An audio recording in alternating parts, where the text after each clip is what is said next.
Mr. Brady. Thank you, my Lord. I think when I commenced my submissions, my Lord and the Chair asked whether any issue was taken with paragraph 41 of the appellant's case. Yeah. And I wonder if I might just address the court briefly on that. And if I could make plain at the outset what is said there, the way in which matters are formulated, I think for the purposes of this appeal, cause the respondents no difficulty, is in practical terms a perfectly sensible way of approaching the issues in this appeal. And so therefore, in what I'm about to say, I think your Lordships and your Ladyship should not understand me as saying anything in relation to which I think that the outcome of this appeal turns. But nevertheless, what I'm acutely conscious of is that if the court is to make any observations regarding the test in terms of... I'm not suggesting we would necessarily take it from paragraph 41. And obviously we have what the ECJ said in the Safori Pasteur case, and I presume no issue is taken with that. No issue is taken with that, my Lord. If I could just make the observations very briefly, because I'm conscious that the test is one that's applied by courts at first instance, of course, across the country. And the way in which paragraph 41 is framed is plainly heavily influenced by the wording used by the court in Sanofi Pasteur, and I recognise that, with which I make plain I don't take any issue in terms. The only observations I would make is in relation to some of the specific language and the way in which paragraph 41 is framed specifically. And as the court is aware, of course, the task for a court at first instance in terms of the Consumer Protection Act is to determine whether there is a defect in the product. And from the written cases which the court has, you will have seen that certainly at first instance, in other cases, for example, the case of G, the case of Wilkes, the way in which the courts below in other cases have approached that is to look at it as something that requires them to have regard to all of the circumstances and to look at it in a way that is, in effect, an open-textured test, untrammelled by rigid rules. And in my submission, that's an appropriate way to look at it, given, as we know, that the Act applies to all manner of products, and therefore, first instance court necessarily has to have regard to all of the facts and circumstances. In terms of paragraph 41 itself, one might raise, and I appreciate I mentioned this before, one might regard it as a semantic point, but there is the Lord Justice Toulson point, which is a question of whether it is right in every case to look at it in terms of prima facie case, which requires to be rebutted, or whether it's more helpful just to look at it in the round and to consider the first instance court's evaluation at the end of the day. But certainly for the purposes of this appeal, I don't suggest that that makes a difference. In terms of language that's used at paragraph 41, and this is picking up on Sanofi Pasteur, the words which is used there is where the consumer has provided serious, specific and consistent evidence sufficient to make out his case. Now, I pick up on that simply because when one looks to Sanofi Pasteur, that is the words that are used in that, but it does arise in a very particular context because that is the term which was derived from French law. And if one looks to, and I don't need to ask you the court to turn it up, but if one looks to the opinion of the Advocate General, which I know was provided by Mr. Weir in advance, the translation which is given to that term at paragraph 6 of the opinion of the Advocate General, in particular footnote 3, is that it's to be understood as meaning circumstantial evidence.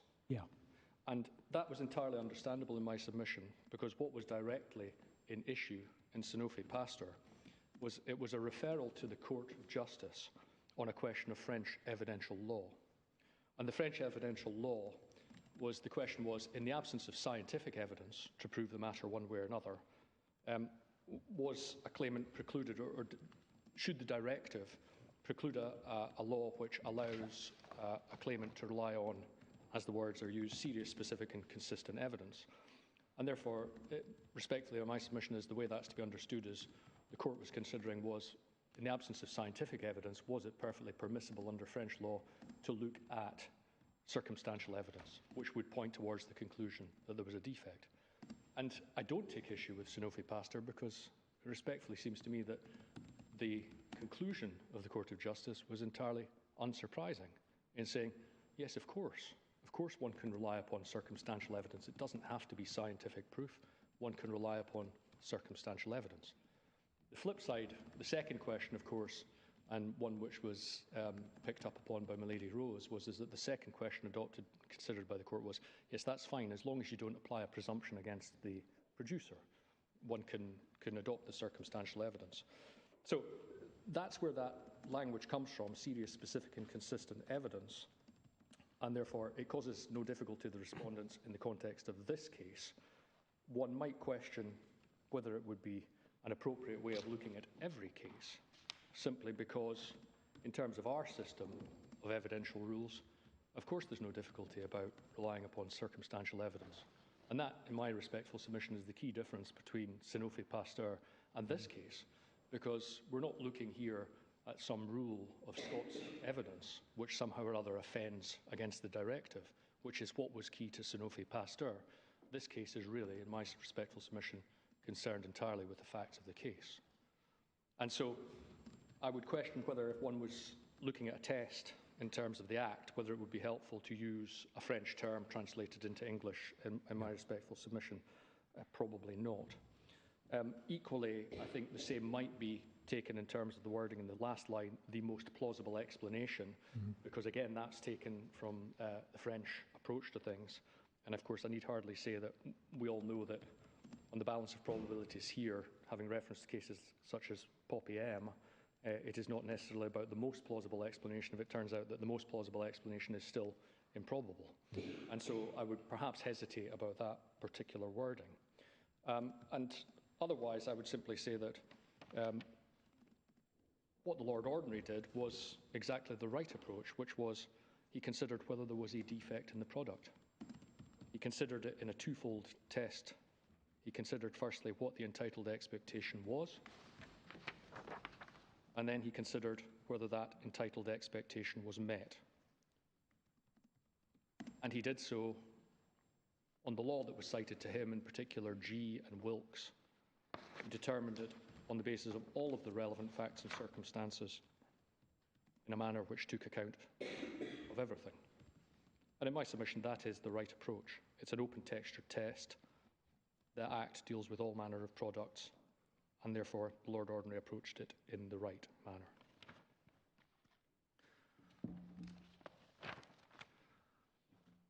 I'm hoping I need now say, having taken my Lord Reid's hint that there's nothing much to be said about the law, I might turn, I think, to deal with other matters and probably need to say very little about the law from here on in. I do wish to say something of the background context of the case, although I'm very happy to be directed by the court as to what they would most find useful.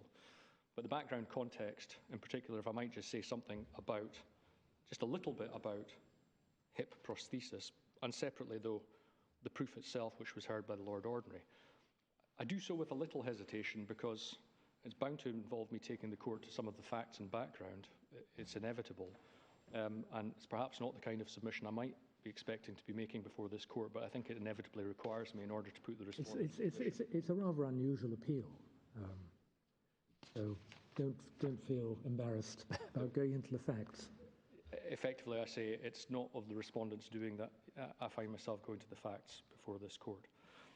In terms of the background to hip prosthesis, it's set out in the Statement of Facts and Issues. It's set out very fully in the Lord Ordinary's opinion, and I think I really need to emphasise only one point, which in my submission is an important one.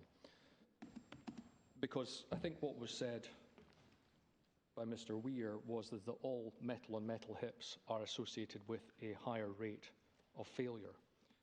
And in my submission, one has to understand a key point about this, which is a point which is agreed at paragraph 82 of the Statement of Facts and Issues, which the court will find at MS 61.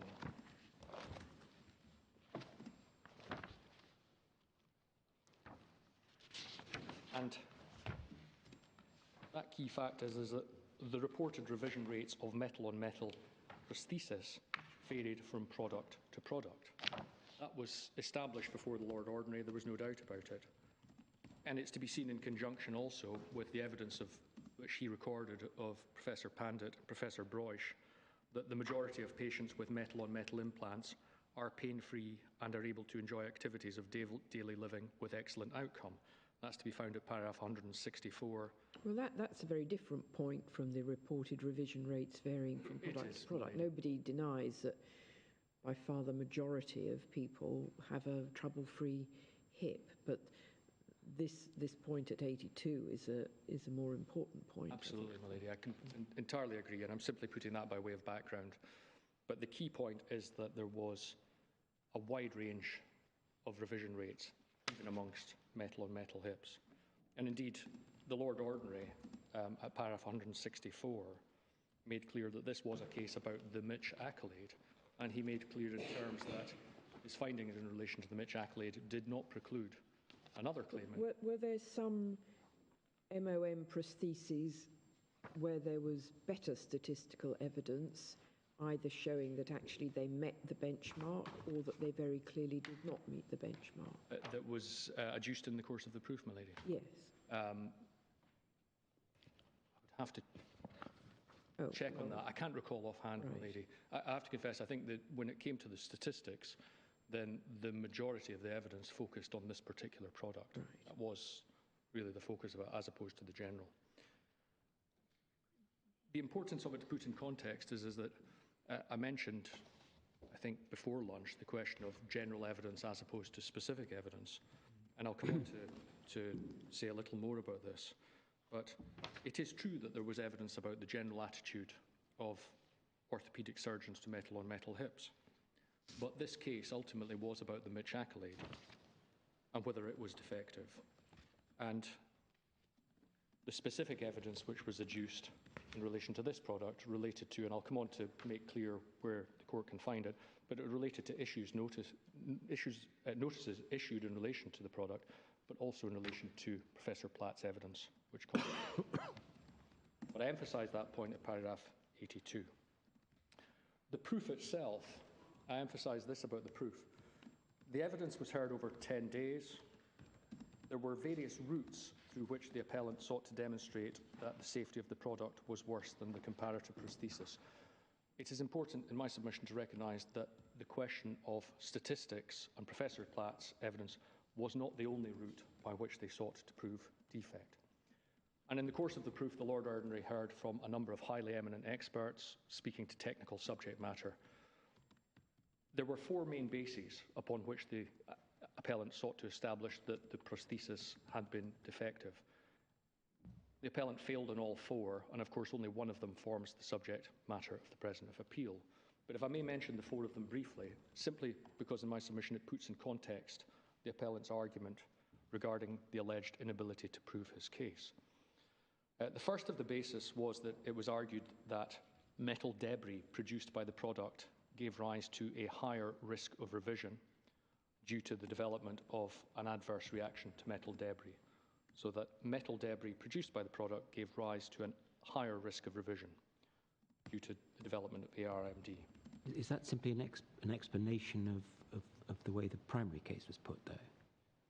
Was that advanced as a separate case? That was, I think it was the primary case. I would regard it as part of the primary case. Part of the primary case, my lord. Yes.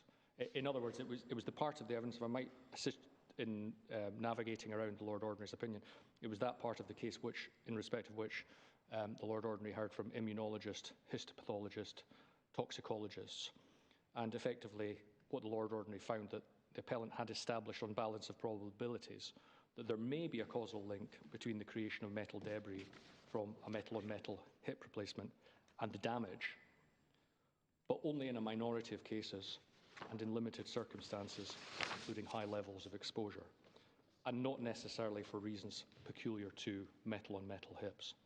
And therefore, it was all to do with the connection, in effect, the causal connection between metal debris, the production of metal debris, and the reaction we were seeing. It was accepted by the defenders that had that been established, then in principle, it would have been a route to finding a defect.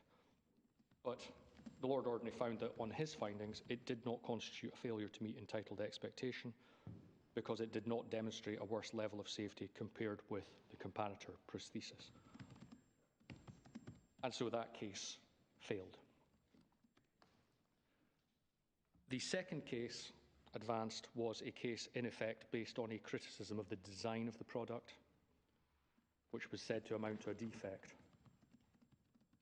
And if I were to try to summarise that, it was to the effect that there was a causal link between the design of the product and a higher incidence of revisions. It was all to do with trunnions, in effect. The case focused on the production of metal debris at the trunnion, which was said to create a greater risk of adverse reaction to metal debris than other wear. And this is the chapter of the case in respect of which the Lord Ordinary Hurler considered technical, biomechanical and orthopaedic evidence. And again, the respondents accepted that in principle that was a legitimate route to establishing defect. But the Lord Ordinary concluded that the appellant, on the balance of probabilities, did not make out the contention relied upon. There was no failure to meet the entitled expectation. And again, the court will find Lord Ordinary's reasons in that respect at paragraphs 136 to 146 of his opinion. The third route by which the appellant sought to succeed was in relation to the prospects of success on revision surgery. And the appellant's case essentially was that when the product required revision, there was a significantly reduced prospect of a good outcome after revision surgery. In other words, the revision surgery would be worse with this product. Again, the respondent accepted that in principle, if the appellant established that contention, it could be a basis for a finding of defect. And in this respect, the court heard expert evidence from orthopaedic surgeons for each side. The Lord Ordinary ultimately concluded that this appellant did not establish his case in this respect. He did not establish on a balance of probabilities that there was a higher risk of a poorer outcome after revision of the Mitch accolade in comparison with metal unconventional polyethylene. So those three routes, of course, don't now form part of the appeal, but in my submission, it's important to see the overall case in context when one considers, in effect, the submission for the appellant that he was deprived the opportunity of proving his case. The fourth leg is that which the appellant now focuses in this case and what is described as the prima facie case around which this appeal is based. I will return to that just in a moment, but before I do, if I may emphasise two matters about the proof overall. The first is really just to emphasise, I think, that which I've hinted at already. It would be, in my submission, wrong to conclude that the pursuer was bound into a situation where his only route to establishing a defect was to rely upon statistical evidence. That was not his only route. On the contrary, he sought to establish defect through these multiple different routes, supported by eminent expert evidence in relation to each of those routes. But these are dealing with something, I mean, putting aside the poorer prospects of successive revision surgery, which is a different thing. But the first two, the design of the product and the metal debris, are, as you said, causal links. Whereas if you can't prove the causal reason, then you are left with an apparent correlation between you have a higher number of failures when the implant is used.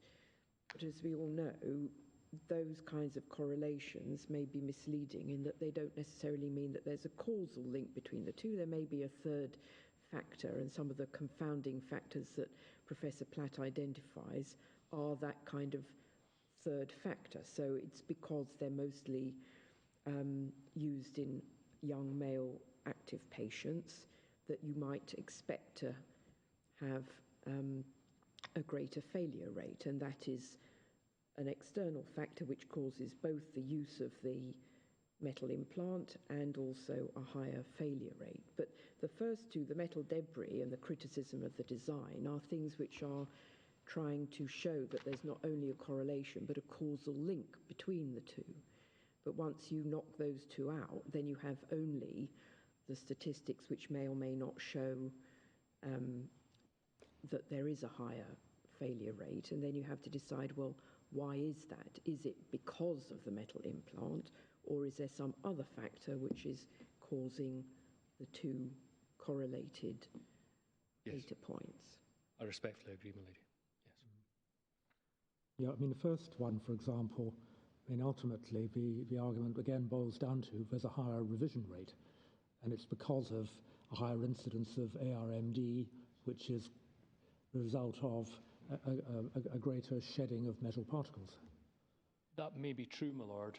It may be that there would have been interaction between the four routes. In other words, one might say it would be a little bit odd if one got to a situation where one was able to establish a causal link in relation to one or two, but there wasn't a higher revision rate. Well, quite. That would be an odd situation. Yes. At the same time, I could readily accept that the Lord Ordinary on all of the facts before him. If he had seen, for example, that there was an established defect in the engineering and the design of the product, then he may have looked at the statistical evidence in a different light. It's all part of the same picture. And that's really the point that I'm coming to, which is that in considering those separate routes towards the defect and the expert evidence that was led in respect of each of them, it would be, in my submission, wrong to consider them as entirely discrete chapters. I see. So, I mean, for example, the first point about metal debris, from what you've just said, it doesn't necessarily go to revision rates. It could go to problem, well, for example, necrosis or pseudotumors causing the patient pain, or some other, quite similar. I hope your Lordship takes my point about the potential interaction between the two of them. And the potential interaction is, of course, important, particularly when I come back and remind your Lordships of the authorities that I directed to them before lunchtime, because there was considerable overlap between all of these chapters of evidence. And just by way of example only, the expert mechanical engineers relied upon and were questioned extensively upon statistics relating to the performance of the Mitch accolade, because to some extent the biomechanical engineers relied upon the statistics. The orthopaedic surgeons were asked about and able to comment on issues of questions of engineering. They were asked about their experience of using large-headed metal-on-metal total hip replacements on a small trunnion. The surgeons discussed revision rates, confounding factors, revision thresholds, all of these matters which they had very practical experience of, and yet Professor Platt gave evidence about too. They also gave their evidence about their findings on carrying out of revision operations, which overlapped with the evidence of histopathologists as to what was found on examination under the microscope post-operation. Professor Platt's written report drew upon various other reports from other experts in the case and articles relating to other disciplines. So, for example, at paragraph 113 of his report, page 318, I needn't ask the court to turn it up, but he makes reference, just by way of example, to Professor Pandit's evidence there, or his report. And perhaps the most pertinent example, for reasons I'll return to, is that the orthopaedic surgeons, both Professor Pandit and Professor Broish, gave evidence regarding the media coverage of the concerns regarding metal-on-metal hips and the effect that that had on the threshold and the likelihood of revision for reasons unrelated to the specific characteristics of the product. Because people get concerned about the prospects of failure and so ask for an early revision, is that? Indeed. That's the theory? The basic point was that faced with the public concerns and the concerns of the regulator, that individual surgeons inevitably were going to adopt a subjective approach to revision, that they would look at the particular patient and they might be more inclined to revise early than they otherwise would have been, even if objectively it wasn't necessarily justified. And therefore that was bound to impact upon the question of statistics and so on. And so I emphasize all of these points because in my submission, these different chapters and these different sections of the evidence from the different experts should all be regarded as pieces of an overall jigsaw, which the Lord Ordinary saw, heard, and understood all of the pieces. And it's important in my submission particularly to emphasize that when it comes to considering the treatment of the biostatistical evidence, the evidence of Professor Platt, the Lord Ordinary did not consider that in a vacuum. He came to it with the benefit of having seen and heard all of the evidence, having heard from other experts who talked about statistics, about revision rates, about thresholds, and also about the wider issues, such as thresholds and activity levels and so on, which had a bearing on statistics. So he saw the whole picture. He was not simply looking at Professor Platt's views in isolation and without carrying out his own critical review. He was able to consider it in full context. My understanding is that the sole issue is whether or not there was a failure to meet the entitled standard. And that failure can be established in a number of ways. You don't have to establish a defect in the traditional sense of the word, but that's one way of doing it, that it doesn't meet that standard because there's too much metal debris or because the biomechanics are wrong. You can also establish that it doesn't meet the standard by regulatory comments or by comparisons with failure rates in relation to other products. And so they're all interlinking, but there are different methods of establishing that there was a failure to meet the relevant standard. And as I understood it, the three cases that you have put forward and which were rejected by the Lord Ordinary were methods by which the pursuer attempted to persuade the court that the standard hadn't been met. Yes, I respectfully agree with that.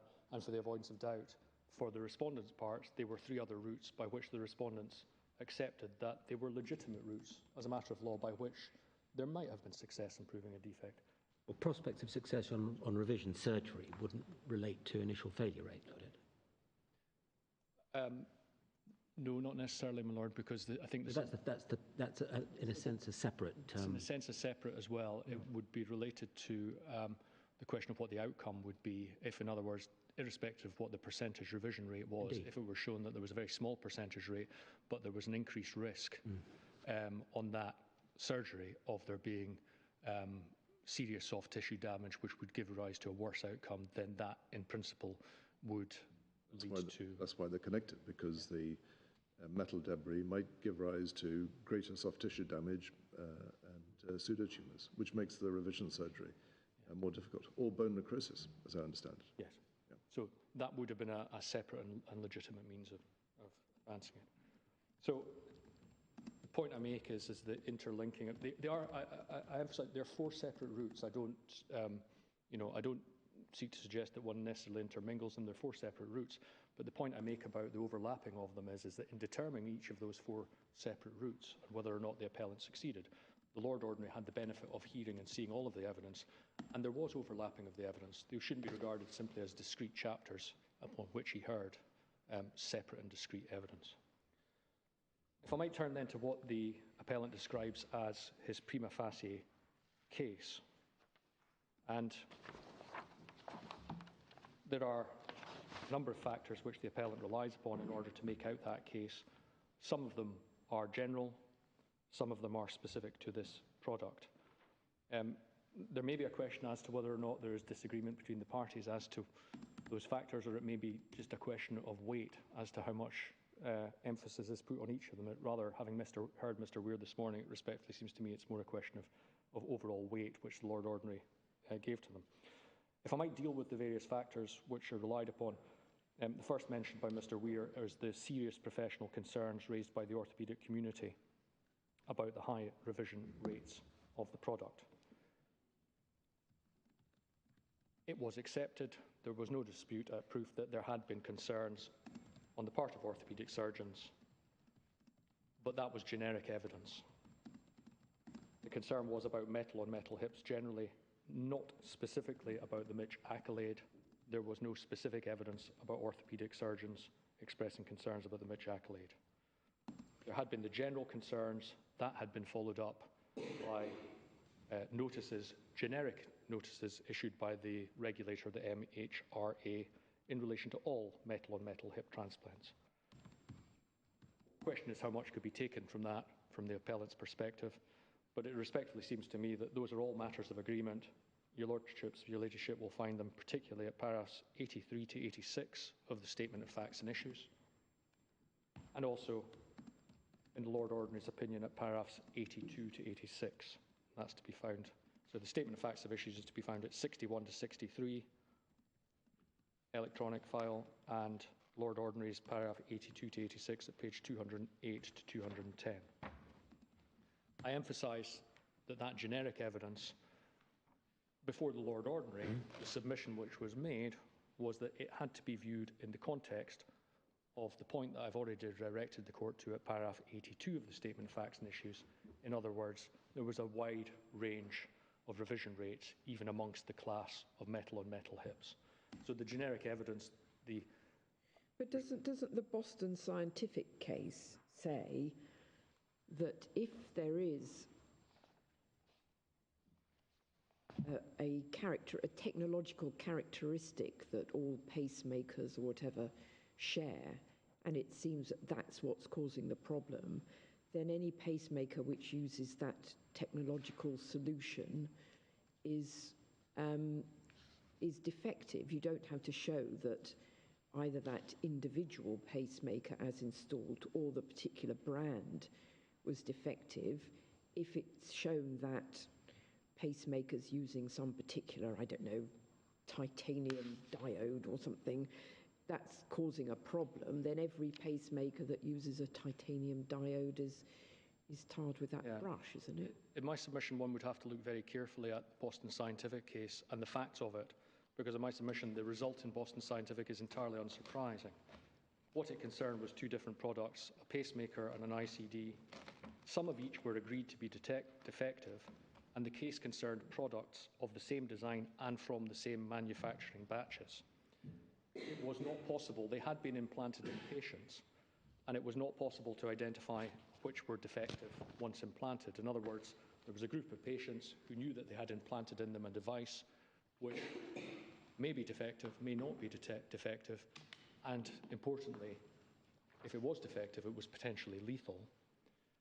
The products were removed, they were destroyed, so it was not known after they had been removed from the patient, it was not known whether the particular products were defective or not defective, and the whole case was about health insurers who were seeking to recover the expense of the operation to remove them and to replace them. And the question was really whether the products were defective by reason of being part of a batch of potentially defective products, even if it was not individually proven to be defective. But what was known was that they were part of a specific batch of products which carried this defect.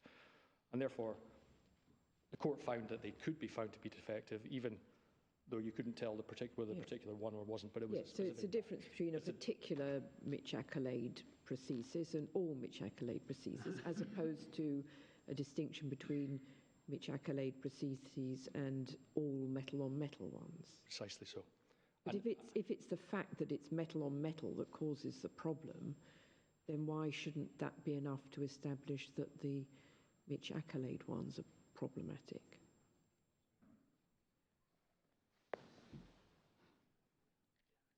I suppose that would come back to the question of the different legs that were the appellant sought, the different routes by which the appellant sought to prove a defect. If they had proven that it was in and of itself a metal-on-metal hip which created metal debris which was sufficient to cause the causal link, then yes, they might have been in a different, at that point they may have been able to say, well, the Mitch Accolade forms part of that class and therefore we're in Boston Scientific territory. But they weren't in that territory because they didn't establish the first route to it. The Boston Scientific case, another way in which I might put it is, if I were to say that being an obsequious kind of counsel, I were to turn up before the court today with a box of chocolates and offer all of the members of the court a box of chocolate from it, but were to say, there are 20 chocolates here, but don't worry, only 2 of them are laced with cyanide. And one would question whether, are they all defective or are only the 2 defective? And plainly in those circumstances, it's an unsurprising outcome that they would all be considered to be defective. But that's a quite different thing from the situation we have here, where there is no general causal link established in relation to metal-on-metal. And one then has to look at the Mitch Accolade in particular. Well, the Mitch Accolade was a metal-on-metal prosthesis. Yes. The orthopaedic community were expressing concerns about all metal-on-metal prosthesis. Yes. Okay. Right. What's the evidence that counters that? Principal starting point for the respondent's case was to say that there was no dispute, it was well established that there was a significant difference in the rates of revision amongst even metal-on-metal hips. And therefore one could not regard one metal-on-metal hip as simply being defective because it formed part of the larger class. And that, in my respectful submission, is how the Lord Ordinary approached it. And I acknowledge that if he had found, it might have been a different question, had he found for the appellant on the first of the 4 routes and established a general causal connection between metal-on-metal hips, metal debris, and therefore proved the defect through that route, we might have been looking at a different situation for the Mitch Accolade. But absent success on that route. And similarly, if it had been proven that it was actually the joint, the trunnion, and the fact that it was a composite thing rather than a single cast thing, then if there were metal-on-metal hips, joints that were single cast, then they wouldn't have been regarded as defective. Might have been another route, yes. But it was precisely these matters that led the Lord Ordinary to conclude in paragraph 124 that there was before him powerful prima facie evidence that the products were not performing in accordance with expectation. Is that not right? Well, at paragraph 124, Lord Ordinary is looking at that case, is he not? yes, although I'm not sure, to be honest, whether he's looking at that case or whether he's looking at the matter more widely than that. But I think that he's focused on the general at paragraph 124 rather than the specific, if I could put it that way. But he's certainly recognising what's described as the prima facie evidence here. He's recognising it. But in having done so, he then turns himself to consider the whole of the evidence and to reach the conclusion which he does. So, well, the appellant contends that it is unrealistic to categorise the orthopaedic concerns as solely based on statistics, and that those concerns would range much wider, based on experience and conferences and exchange of information. What do you say about that? those were all, with respect to Mr. Weir, when I heard what he had to say to that, it somewhat reminded me of what I heard in submissions very eloquently from Mr. Milligan before the Lord Ordinary. These were all matters that were in the mix. They were all matters that were discussed. And that rather comes back to the point that I made at the very outset, which is that the Lord Ordinary heard all of this. He heard all of this and he reached his conclusions very firmly. And to take that view with respect would involve, in effect, reopening and revisiting the Lord Ordinary's conclusions on matters of fact. I'm sorry, I'm being rather slow about this, but could I ask you just please very briefly to look at paragraphs 122 and 123 of the Lord Ordinary's reasoning.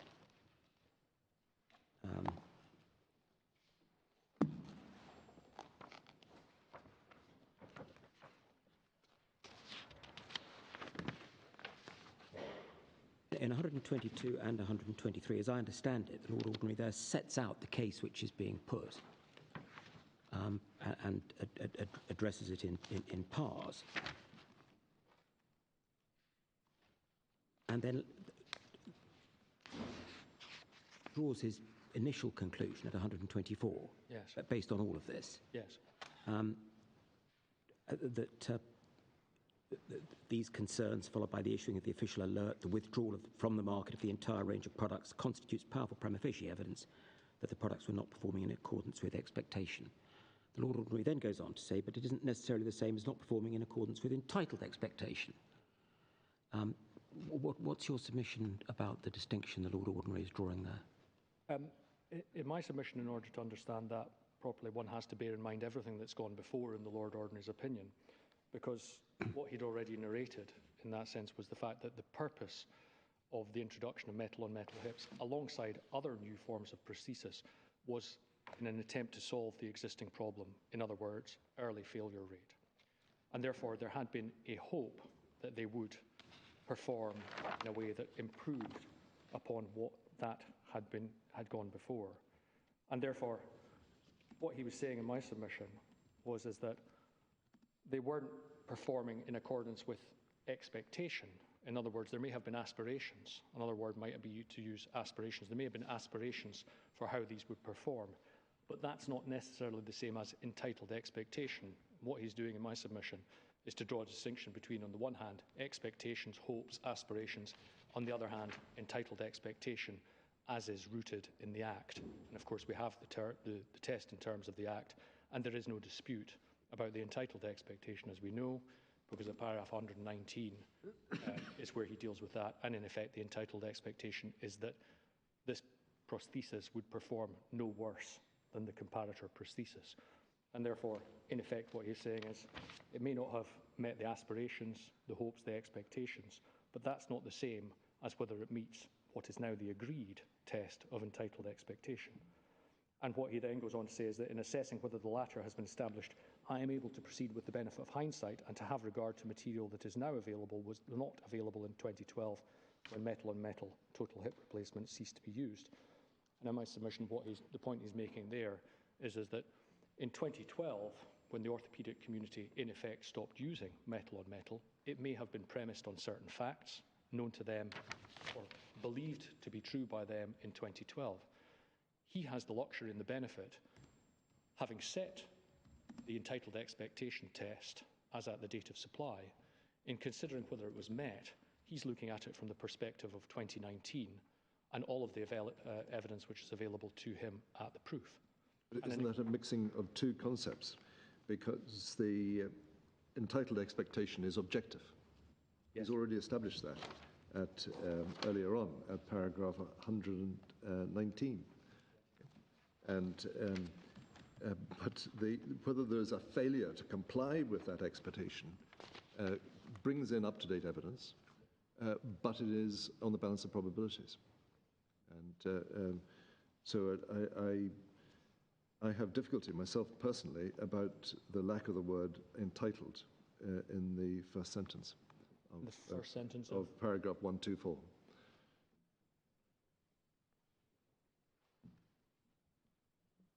He set out what the entitled expectation is, and he set that out at paragraph 119. Well, I think I can only point to the fact that plainly the Lord Ordinary had in mind that he was distinguishing between two different concepts, because in the first paragraph he says that he accepts that expression of serious professional concerns, etc., constitutes powerful prima facie evidence that those products were not performing in accordance with expectation. But that is not necessarily the same as not performing in accordance with entitled expectation. So the Lord Ordinary plainly had in mind that he was distinguishing between two different concepts there. And in my respectful submission, the explanation that I have, I think, given in response to the question from my Lord Kitchen is one which makes sense in the context of the Lord Ordinary's opinion. Although it would be strange that if that were right, it should lead to the withdrawal of the products altogether, because the polyethylene ones weren't withdrawn. Your Lordship means If it's simply a question of not meeting the improved expectation, it seems rather odd that it led to the withdrawal of the product altogether, because the polyethylene ones hadn't been withdrawn. So if it fell somewhere short of the anticipated or hoped for expectation and the expectation for other products that were already on the market, one wouldn't have expected it to lead to the withdrawal of these metal-on-metal prostheses. Well, I don't know, but I'd rather taken it from what the judge says, that the withdrawal from the market was a commercial response to the fact that patients, effectively the media having picked up on concerns, patients didn't want these prostheses. They were expressing anxiety if they already had them, and they were being removed earlier than prostheses normally would have been, because of essentially a media-driven panic.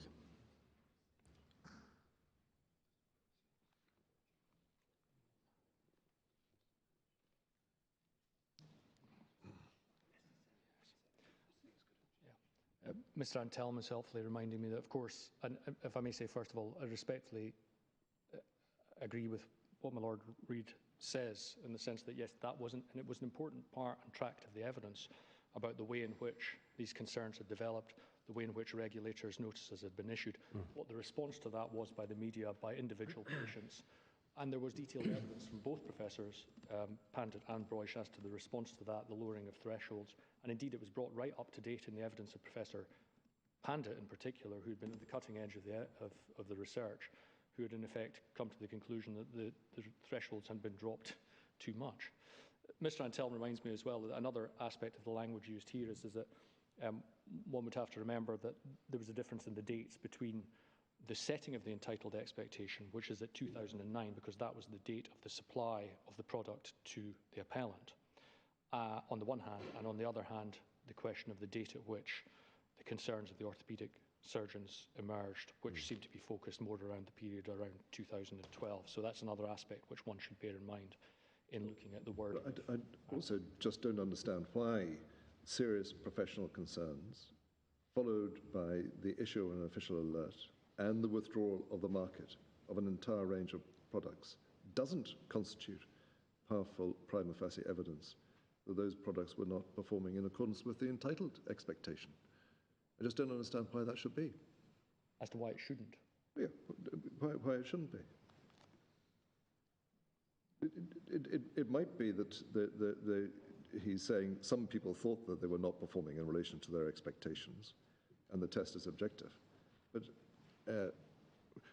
why is it, if there are serious professional concerns and the product is withdrawn from the market, that there is strong, powerful evidence that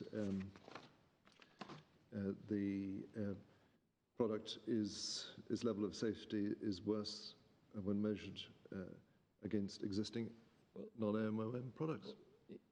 It might be, my lord. It might be, but again, I think I come back to reminding the court of the particular context where the Lord Ordinary's at this point, because he's recorded these serious expressions and so on.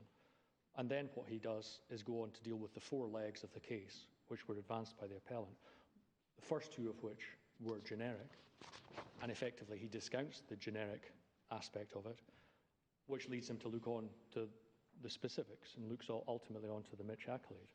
And therefore one might have powerful prima facie evidence at the stage at which it's led of evidence of professional concerns and so on about metal-on-metal hips in general.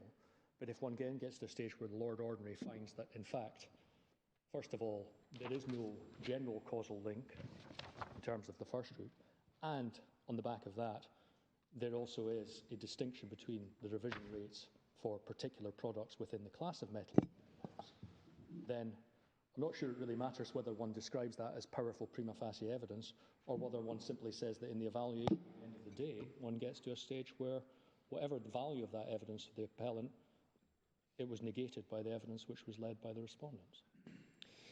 It was not part of your case that actually, or not part of either party's case, that the expectation would be that it would perform better. I mean, one can see a situation in which a product is marketed which is much more expensive than the product existing, but people are encouraged to spend more because it's actually much better and has a much lower failure rate. And then you would say, well, the entitled expectation is not just that it performs like the others, otherwise I'd just buy one of the cheaper others. But if I'm going to spend this amount, it's got to be much better than the others, and that then would be the entitled expectation. But from what I've seen, there wasn't any evidence to suggest that, well, even in the younger cohort for whom this was, at whom this was particularly aimed, that it was expected to be better than the benchmark. Certainly not. It formed no part of either party's case that on the basis of the objective test of entitled expectation that it should perform any better, because that is set out by the Lord Ordinary at paragraph 119. The entitled expectation in relation to the Mitch accolade product can accordingly be stated as being that, subject to de minimis considerations, its level of safety would not be worse when measured by appropriate criteria than existing non-metal-on-metal products that would otherwise have been used. But if one's talking not about entitled expectations, but simply about expectations, presumably there's a reason why people developed metal-on-metal hips and why they were prescribed to the patients who were most at risk of early revision.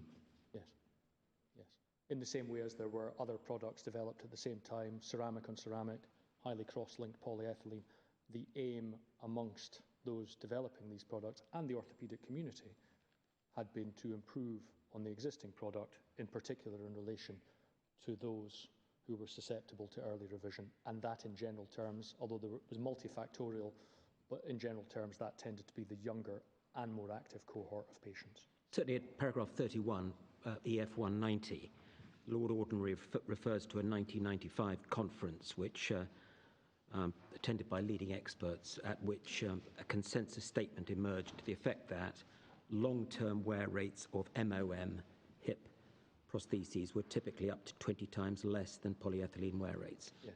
So if the wear rates were much better for metal on metal, that was what was anticipated at that stage. That was what was anticipated. That was what was hoped for. There were particular engineering reasons which were discussed, which lay behind that, and which I think I needn't trouble the court with. But that is precisely so, and therefore it was introduced in the hope and the aspiration that it would improve the wear rates, would reduce the revision rate, in particular for this cohort. But that reflected in the entitled expectation, I think, to answer Lady Rose's question, which is that there was no suggestion from the appellant that the entitled expectation should be that it would improve, that it would necessarily improve. No. The entitled expectation was that it would be no worse than. Yes, I understand. And that's ultimately what is agreed. So, coming back, can I assist with anything else while I'm... Well, in relation to paragraph 119, sets out the test by the Lord Ordinary as to the entitled expectation. I wonder why, when measured by appropriate criteria, is put into that test without actually defining what the appropriate criteria is. And I'd have thought that you set out the test, the entitled level, and then you can seek to establish that it hasn't been met by whatever method you want. I'm not sure that he sought to confine the appropriate criteria. May simply be a way in which the way in which he's expressed them. I understood it, my lord, for him to be setting out at that stage, in general terms, the test. It should perform no worse, and as simple as that. And when measured by appropriate criteria, was simply recognising that there were different methods by which one could then test the entitled expectation, which is indeed what he went on to do. Yes, because at this stage, this is before he turns to different possible criteria in terms of, well, revision rates being one, but also emission of debris being another, the likelihood of successful revision surgery being a third, and so on. Yes. So he's setting out in generic terms the entitled expectation at this stage. He mentions appropriate criteria. He then goes on to measure it by reference to the different appropriate criteria. So, if I may come back to the question of what the prima facie evidence is that the appellant relies upon, we have that generic evidence of the orthopaedic community, but I do emphasise the variation in different rates, and therefore, in combination with the failure of the first leg of the test, meant that the appellant had difficulty in the current context of placing too much reliance on the generic evidence. The second point which is relied upon is what is said to be the withdrawal of the Mitch accolade from the market. And this is, I think, where one turns to more specific evidence.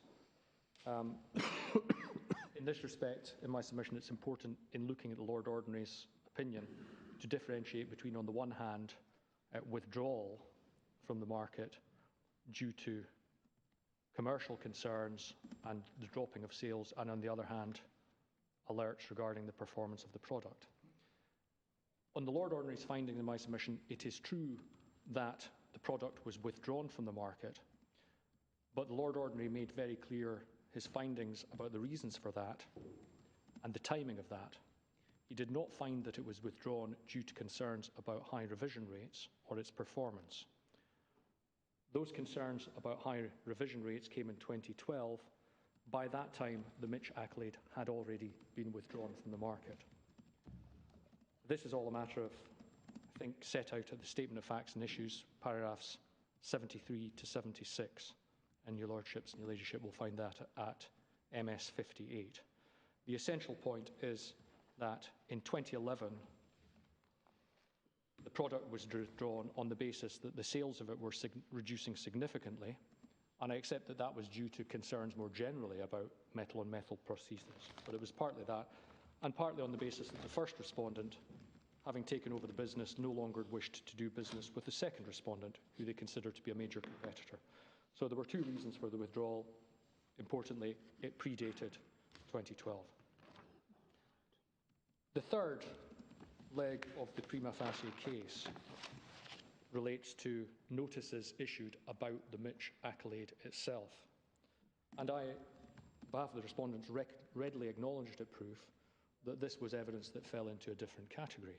Because in short, there were notices issued, one from the regulator, one from the respondents themselves, directing that the Mitch accolade should not be implanted.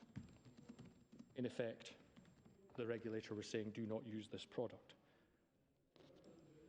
At face value, that was plainly powerful evidence for the appellant.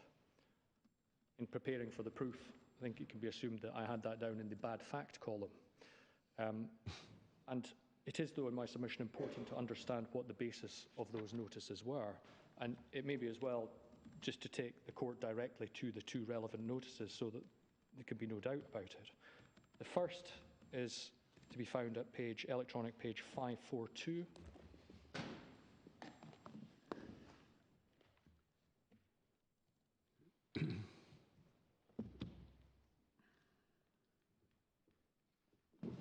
What your lordships and your ladyship should have there is a medical device alert issued by the regulator, the MHRA. It's dated the 2nd of April 2012, and one can see in the next box down we have problem, increased rates of revision of metal-on-metal total hip replacements when Mitch total hip replacement acetabular cups Mitch TRH modular heads are used in combination with uncemented accolade femoral stem. So one sees it is about this particular problem. That's acknowledged.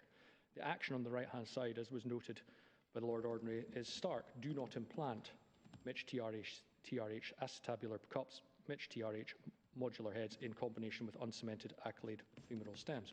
I acknowledge, it was acknowledged at proof that this was a notice from the regulator saying do not implant this product.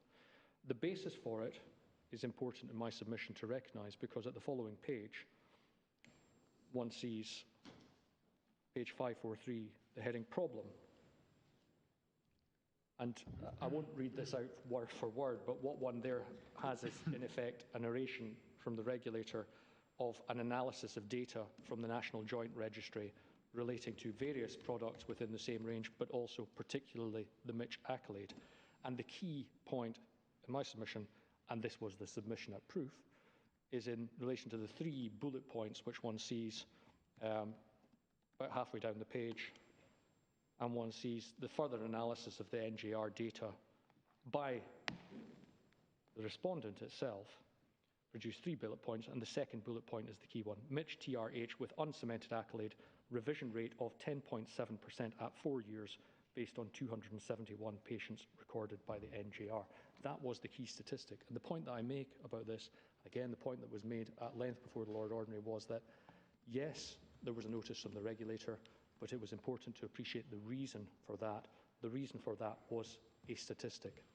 It was the statistic which had given rise to the concern.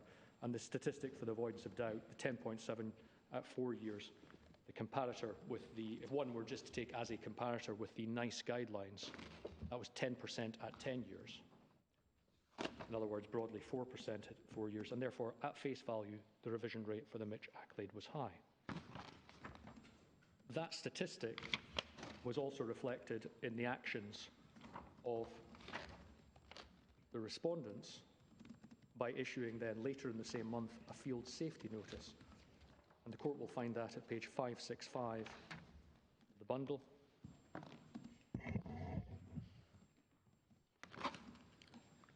And one sees there a document headed Urgent Field Safety Notice, product name Mitch TRH acetabular cup, Mitch TRH modular head, when implanted with the uncemented accolade femoral stem. About halfway down the page, there is a summary of post-market surveillance data expecting a higher than expected revision rate. Below that, the heading Actions Do Not Implant, again relating to this product, and then towards the bottom, background, and one sees the same statistic. Unpublished UK NJR linked data as of 10th March 2010 shows that the combination of the Mitch cup and head with the stem exhibits a 10.67% cumulative failure rate at 4 years. This is based on a cohort of 271 implantations. The basis of the regulator's notice and the respondent's own notice was exactly the same. It was this one single statistic. That was the whole premise of it. It was entirely accepted before the Lord Ordinary that at face value that evidence was favourable to the appellant. There was no way of dressing that up in any other way. And therefore, the fact that that was based on that one statistic explained the whole purpose of Professor Platt's evidence, to test whether those statistics, which were the sole reason for the issuing of those notices were reliable or not. And that, in my submission, was a perfectly proper approach for the respondents to take at proof, because they were able to look at those statistics, not as at 2012 when the notices were issued, but with the benefit of the up-to-date statistics, and with the benefit of looking at them with care and detail, and to ascertain whether the underlying basis of the notices were justified and whether or not they could or should form the basis of a finding that the product was not meeting the entitled expectation. In my submission, a withdrawal from the market or a regulatory warning or a field safety notice from a producer, in my submission, is not necessarily determinative of the question of whether there is a defect in that product. Because the decision to issue a notice, potentially in a short frame of time when there seemed to be a potential risk to consumers, is not the same, taken in the same context as the court considering, with the benefit of looking back, with all of the evidence then available, as to whether there's a defect. It is understandable and right in my submission that a producer should be able to, after the event, to test the reasons for a regulatory notice, or indeed their own notice, and to be able to put forward and advance an argument that they did the right thing at the time by issuing a cautious notice. Instead of leaving anyone at risk, they issue a notice. After the event, by the time the matter gets to proof 7 years on, they have the opportunity of examining the reasons for the warning and to evidence and to submit to the court why the notices, in and of themselves, are not evidence of a failure to meet entitled expectation. That was precisely the purpose of Professor Platt's evidence, to test whether the statistics, the basis for the warnings, were reliable. It is slightly odd that the manufacturers, who had presumably invested a lot in producing and marketing this product, didn't sort of fight back at the time with a sort of Professor Platt type response to say, well, don't, just because some MoM implants are defective doesn't mean that ours is, and if you look carefully at these, you can see there are different reasons why they might have failed, which has nothing to do with that. But it seems odd that they didn't undertake this analysis at the time and try and reposition or improve the reputation of their product. They just withdrew. Well, remind your ladyship of the chronology, which was that by the time these notices were issued, by the time this statistic came to light and these notices were issued, the product was no longer on the market. It had been withdrawn in 2011. The statistic was recognised and acted upon in 2012. And therefore, the action, which was advised of do not implant, would have been directed only to those products which had already been supplied and were in the hands of those who were to implant them. It was not a product which was... What happens to those products then? Does the manufacturer take them back and reimburse the surgeon, or have they been sold to somebody already? Or? Not sure I can help your ladyship with that, I'm afraid. I'm not sure we had evidence on precisely what happened to the remaining products, although I will check. Only 20 to 30 odd products that you'd sold, I think, in the last year. 29. 29, yeah. In 2011. And so I don't know, I can't answer your ladyship's reasons, because it's not for me to speculate. There wasn't evidence about why a different attitude was not adopted, but one can see that commercially and cautiously, it would be a perfectly prudent step to take to say, don't implant this product. But by the time we get to proof in 2019, we have the benefit of Professor Platt looking at all of the statistics, looking at the up-to-date statistics and analysing them in some detail, in a way that, at face value, that wasn't done at the time when the notices were issued. So it's also interesting to see that the Mitch device was perfectly acceptable if you combined it with a different, I've forgotten which part is the Mitch and which is the accolade, but it was a combination of the two made by different manufacturers, which was the problem, according to this document, the perceived problem at the time. There was at least the possibility, on the basis of the statistics at the time, that there was a different performance between, on the one hand, I think it was different stems from recollection, the accolade stem as opposed to the Exeter stem. Yeah. But in a sense, that all, without wishing to labour the point, that all, if we were reviewing all of the evidence the court would see that that had an impact upon the question of whether or not there was a defect, because when the court heard the engineering evidence from Professor Gill, he alighted on the fact that it seemed as though the statistics showed a better outcome for the Exeter, which was a steel femoral stem, as opposed to the Accolade, which was a titanium alloy stem. And to some extent, he relied upon those statistics in order to seek to prove the defect, and it all became somewhat circular. But that point was not lost on the Lord Ordinary. He heard evidence about all of that as well. Yeah. So I make the point that there was no hiding from this, but Professor Platt was adduced. He was plainly an eminent witness. Your Ladyship has seen his report. The appellant did not lead his own statistical evidence. Not only that, but he chose to agree Professor Platt's report as equivalent to his oral evidence and did not challenge him in cross-examination. And if one looks to the thrust of Professor Platt's evidence, the basic thrust of it was that there were a number of reasons why one could not rely upon the statistics underlying these notices as showing that the performance of the product was out of line with the rates for appropriate comparators. Now, I emphasize at this point, there is a significant difference between, on the one hand, the reasons which were advanced by Professor Platt, and on the other hand, the reasons which were accepted by the Lord Ordinary. There's a significant difference between the two. Professor Platt, and I needn't take the court through this, but if I might direct them to them, Professor Platt advanced 8 reasons why he concluded that the statistics could not be reliably relied upon. And the court will see those set out in particular at paragraph 152 of the Lord Ordinary's opinion, page 248.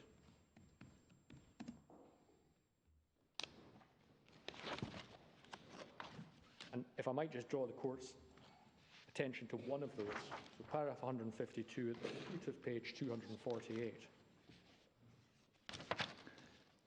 The thrust of Professor Platt's report, however, was to demonstrate that use of these figures as a measure of survivorship would create a misleading impression. For the following reasons, in his opinion, registry data ought not to be used to measure current or predict future survivorship of hip implants. Now, there's then the 8 reasons set out. If I just highlight number 2 at page 249, data on the Mitch Accolade product suffered from small sample sizes. There were only 271 in the NGR supplier feedback data compared with, for example, 11,966 uncemented Dupuy Pinnacle devices. That's the device that was the subject of the G litigation. Small sample sizes give rise to wide confidence intervals and low certainty. They also limit the methodology available to detect outlier surgeons, discussed below. So that was one of the reasons Professor Platt advanced. And of course, the Lord Ordinary was looking at his evidence on the paper only, but with the benefit of having heard all of the other evidence. An important aspect of Lord Ordinary's reasoning is that while he accepted Professor Platt's general conclusion that the statistics underpinning the warnings could not be relied upon, he did not accept Professor Platt's evidence wholesale. He rejected some of his reasons and he accepted others.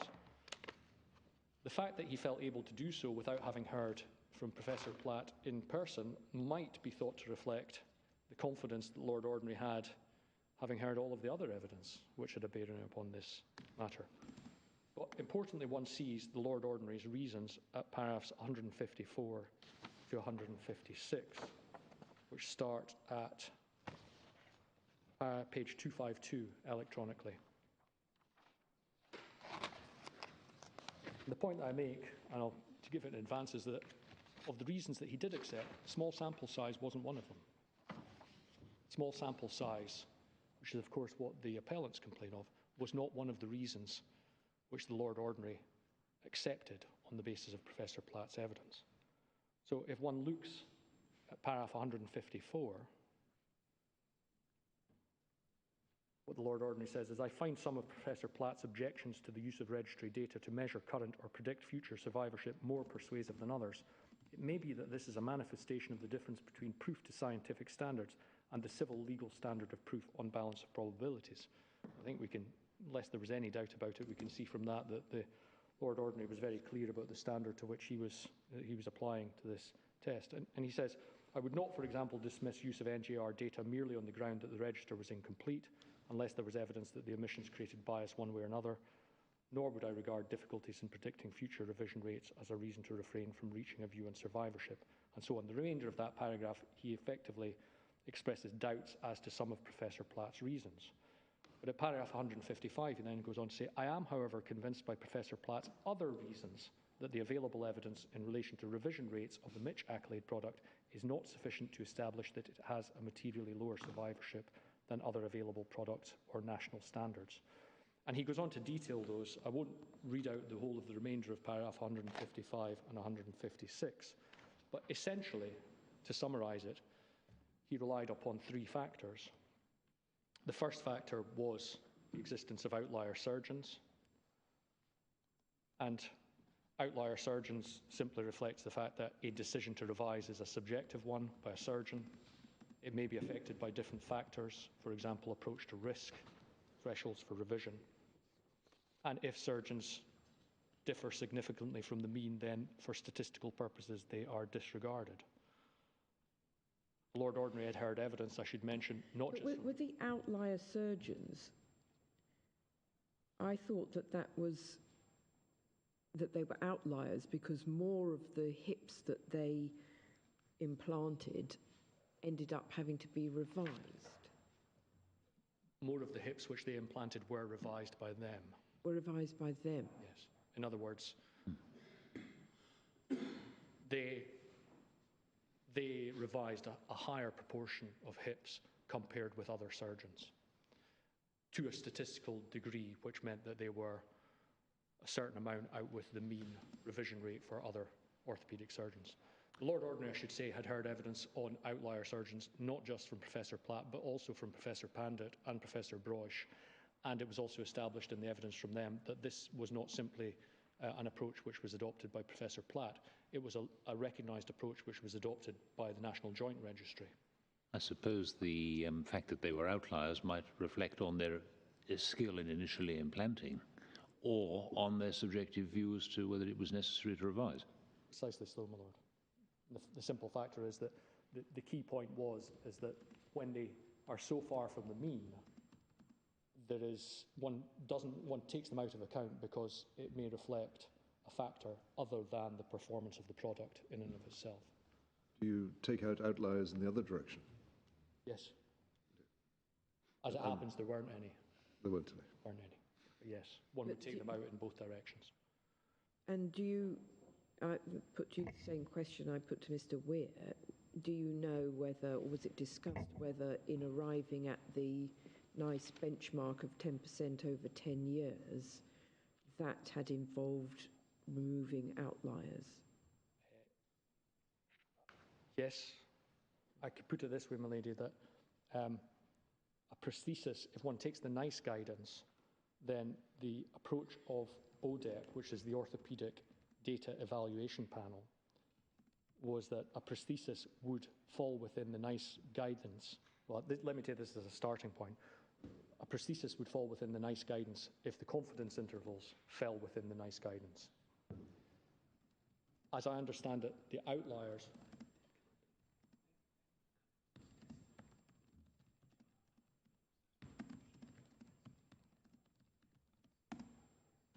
figures on the NGR would exclude outliers. And the key point about the exclusion of the outliers, by reference to the point I just made about ODEP, was that this was not just from Professor Platt evidence which suggested that the data was unreliable in a way that couldn't be ascertained, because once he removed the outliers, the statistic came down, the point estimate came down, the confidence interval came down, and once the confidence interval came down, it could be seen that adopting the ODEP approach, the product was within the NICE guidelines. And the Lord Ordinary specifically deals with that, page 252 of the electronic bundle. When appropriate adjustment is made, the revision rate ceases to fall outside the acceptable range. Paragraph. Paragraph, my apologies, my Lord. Paragraph. I think paragraph 155, I think, my Lord. Thank you. The last sentence of paragraph 153 talks about applying the ODEP principle in relation to confidence intervals. Yeah, with the result 153 discusses the NICE guidelines and the way in which that adopts, and then he applies that to the Mitch accolade at paragraph 255, where he says, towards the foot of the page, he says, to put it in closer terms to the statutory test, a conclusion that the revision rate of the Mitch accolade product was worse than that of alternative devices. When appropriate adjustment is made, this is the top of 253, when appropriate adjustment is made, the revision rate ceases to fall outside the acceptable range. And that is the acceptable range, adopting the ODEP approach to the NICE guidelines. It makes a positive finding at the end of 153, the last sentence, last few words, that the product met NICE guidance. That's absolutely right, and I take that to be, my reading of that, my lord, is at the end of 153, he's making that as a positive finding in the generality. In other words, a device falls within the NICE guidelines if the 95% confidence interval and so on. Oh, he does. No, your lordship is quite right. My apologies. With the removal of the 2 outlier surgeons, the Mitch accolade product met the NICE guidelines. Yes, your lordship's quite right. My apologies. It is a positive finding. And so this goes in my submission to the question of Mr. Weir, we heard from Mr. Weir this morning, was that the prima facie evidence was not rebutted. Professor Platt's evidence, as he put it, was neutral. In my submission, it's not neutral. It's not neutral because one applies even the outlier surgeon's point, and one gets to a situation where we have a positive finding in the Lord Ordinary that says it falls within the acceptable range. He goes on, the Lord Ordinary goes on then to discuss the remainder of 154 and 155. He discusses confounding factors which make it unsafe to draw a conclusion from the data. In other words, the Mitch accolade was implanted in a section of the population. That's just going back to the point I was making earlier about the difference between a correlation and a causal link. But was the case argued on the basis that even if the rates of survivorship were higher for the Mitch accolade than the NICE guidance, that did not mean that the product was defective if that could be the result of what are described as confounding factors, i.e. other external causes that cause both the Mitch accolade implant to be chosen and a higher failure rate? Or was it accepted that if you could show that it missed the guidance threshold and was higher revision rate, then the fact or the legal point that the pursuer does not have to show the reason why meant that it was irrelevant why that happened or whether there was a causal link between the Mitch accolade thing and the failure rate. It was enough to show that they didn't meet the guidance. The way in which it was presented for the respondents is having acknowledged the notices and having acknowledged the statistic which underpinned the notice, the Professor Platt's evidence then was to be relied upon. First line is to say, well, outlier surgeons don't leave us in any doubt because it brings it within the acceptable range. Those other factors, even if one looked at those confounding factors, would be sufficient to render the statistic unreliable because it could be that the statistic is due to a, as I think your leadership put it, it's not the statistic which is unreliable. I think that's where some of the confusion has come in between this rather mixture of different attacks on the statistics, because when you're looking at the small data set, then that makes it unreliable. But the confounding factors don't make the statistic unreliable in the sense that they clearly show that it failed to meet the guidance. What one can't then draw from that is an inference that that's caused by a defect. But it's not really an unreliability point. I understand the point that your leadership's made, and I think it's just perhaps my loose language. Well, I think the 8 factors are a bit of a mixture of some factors that mean you can't really draw any conclusions at all about the success or failure rate of the hip implant, and some which say, well, even if you accept that they are reliably showing a failure rate higher than the guidance, that doesn't necessarily mean that it's because of a defect. There are other reasons that explain that correlation.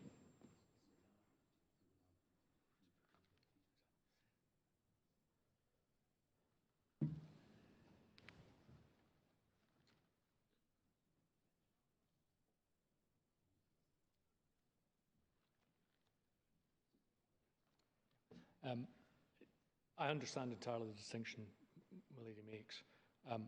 If the loose language, and no doubt it's minor, it might be reflected, but I think the point was it would be wrong to say that it necessarily rendered the statistics unreliable, but it rendered them an unreliable basis for carrying out the comparison with the comparator products, because in effect there was a third factor that may explain the statistic. Does that clarify? And of course one was carrying out the comparison.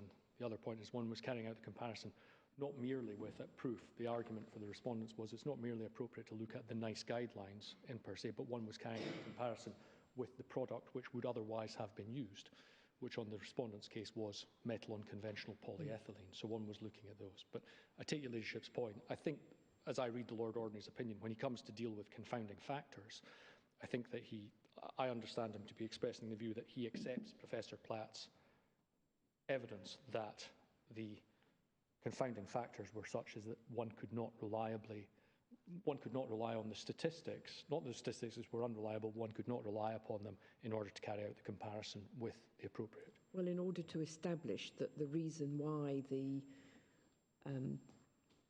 failure rate was higher was a defect in the product. Yes. The third factor that he relied upon, and this is where he did take account just of before leaving paragraph 153, is it your case that the Lord Ordinary positively finds that the product doesn't perform worse than other products? And so that it isn't a question of a balance of probabilities case, but it is a positive finding that the rates are the same, sorry, the Mitch Accolade product complies with the NICE guidance. Yes, my Lord, respectfully submit on the basis of what is said at the end of paragraph 153, that is a positive finding. Yes. The remaining point that was made by Lord Ordinary, the remaining factor arising out of Professor Platt's evidence, which he accepted, was a paragraph 156, where he says he accepts that the revision rates for the Mitch Accolade product are likely to have been affected by the publicity accorded to metal-on-metal total hip replacements generally by the medical device alerts and wider media coverage. Professor Broish noted in his report that the threshold for offering revision surgery based on recurrent onset of pain in the presence of metal-on-metal hip arthroplasties had become much lower. He reiterated this point in his evidence, acknowledging that there was a lowering of the threshold for revision surgery because of clinicians' fears that they would otherwise have a complication that had developed into something they could not satisfactorily deal with, and that this may have had an effect on revision rates. Professor Pandit considered that the only explanation for the dramatic rise in revision rates between 2009 and 2016 was a lowering of the threshold for revision surgery. That was a result of the combination of concerns that all metal-on-metal implants were likely to have a poor outcome, and reports in the wider media, not to date established as well, found that metal debris from metal-on-metal implants could have a broader systemic consequences. So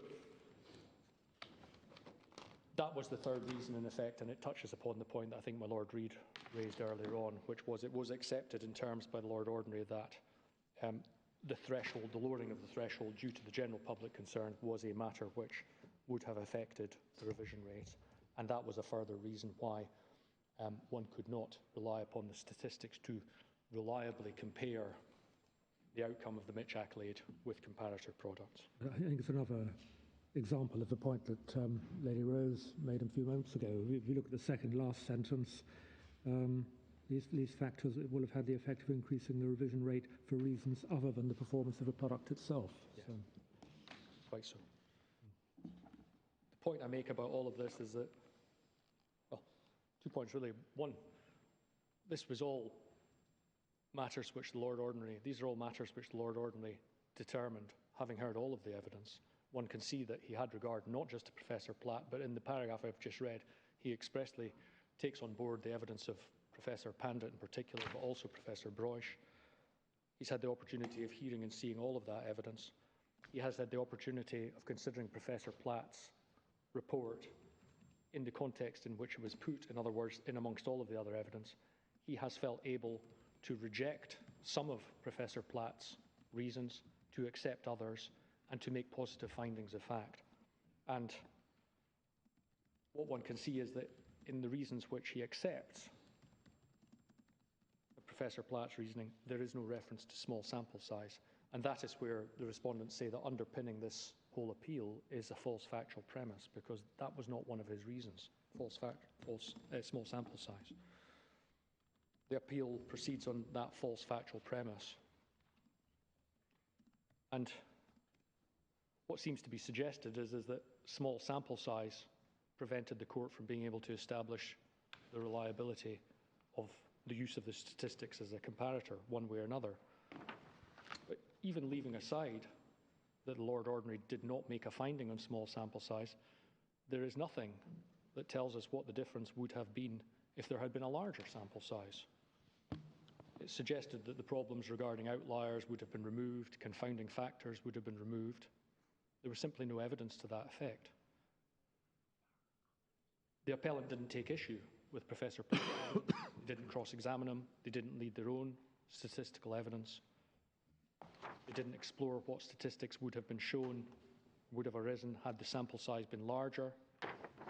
Nor did they explore or establish what would have been a sufficiently large sample size and whether that would have been achieved if the product had remained on the market. And given the number of products sold, for example, the 29 in 2011, it might be assumed that maintaining the product on the market would have made little statistical difference to Professor Platt's conclusions. So the appeal in my respectful submission not only proceeds on the basis of a false premise that the small sample size is what undermined the statistic, it proceeds in a false premise in the sense that it assumes that had the respondent not taken certain action, there would have been a larger sample size, and that would have given rise to a different outcome.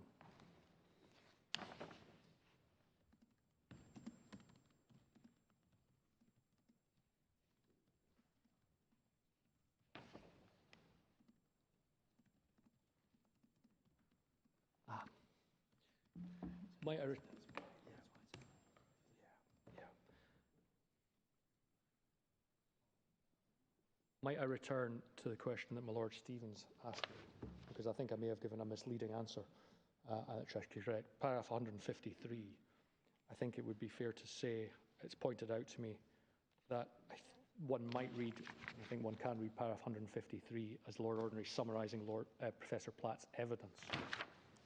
So he's there summarising Professor Platt's But I was combining it with paragraph 155, and he gives two reasons. And the first reason is, in my view, at the moment, that he adjusts the figures. And then the alternative says that the evidence is not sufficiently reliable. That's the second reason.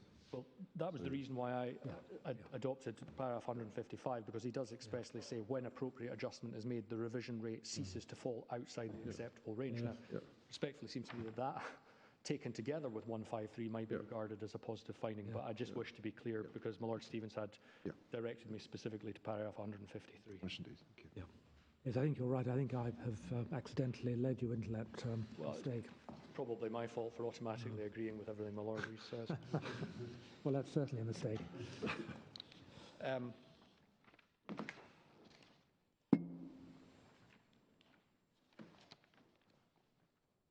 That really is, in relation to the facts, that really is the respondent's position. There was evidence, whether one regards it as prima facie evidence and attaches that label to it, or whether taking the more holistic Lord Justice Toulson approach in Drake and Harbour, one simply says that there was evidence which was favourable to the appellant. I don't think I want to get caught up in semantics. There was evidence that was favourable to the appellant. It was known of, it was recognised, there was no hiding from it. Specific evidence was adduced in order to counter it. The Lord Ordinary heard all of the evidence. He evaluated all of the facts. There's no doubt that he adopted the proper approach to the burden of proof. He did not require the pursuer to prove his case to a level of scientific certainty. We can see that because he says in terms. There is a false factual premise underpinning the appeal, but even if that weren't the case, and even if I were to assume that there was some problem with the size of the sample or such like that could be laid at the door of the defenders, whether that should count against the defenders and lead to an inference being drawn against them is still a matter for the Lord Ordinary. The question of whether to draw an inference, all a matter of weighing the evidence. And respectfully seems to me that once he reached the conclusion regarding the statistics, which he did, based on Professor Platt's unchallenged evidence, the result of the case was unsurprising. There had been evidence favouring the appellant. There was evidence which countered it. It was an unsurprising result, or at very least, it was an outcome which was available to it was a conclusion that was available to the Lord Ordinary. And that's really what brings me back, I think, unless I can assist further on the law, which any of the other cases, but it really brings me back to remind the court of the three cases which I started with, which is to say, the appellant here seeks to draw an inference against the defenders. There was a wealth of evidence. It's all been heard. The question of whether to draw the inference or not to draw the inference is one which was available to the Lord Ordinary. He properly weighed the evidence. The Inner House rejected the challenge, and I respectfully submit that this court should do the same. It was all a factual decision. Precisely so in my submission. Which means that it can all be litigated again. In respect of another product, potentially. No, necessarily in respect to this product with different evidence. Potentially. Yeah. Potentially. One could see that there are certain generic findings that have been made in this case which might discourage further litigation, but with different statistics or a different conclusion, it can't be ruled out. Would the court just allow me one moment Yes, to check if there's anything which I have missed?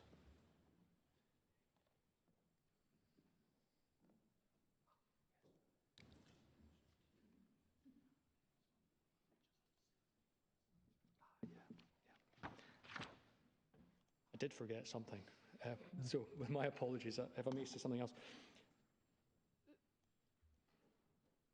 There is the question, I think, of the defect, what the defect is.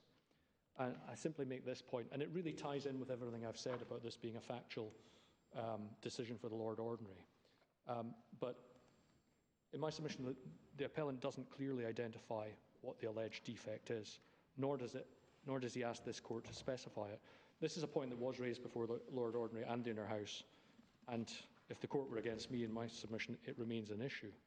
Because if the appellant were to succeed here in establishing a defect, he would establish only a defect. It would require to be remitted back to the Court of Session to deal with, firstly, causation and potentially whether or not there was a state-of-the-art defence.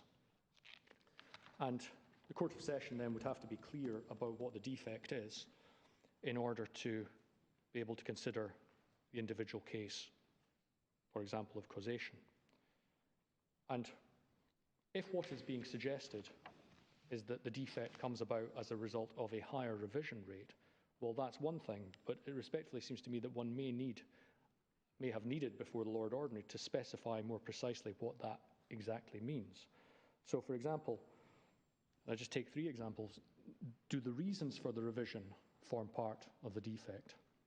So, for example, if the pursuer were to have a revision, and we know it's a higher than revision rate, forms part of the defect, but if he has a revision which is shown to be for reasons of ARMD, okay, very well.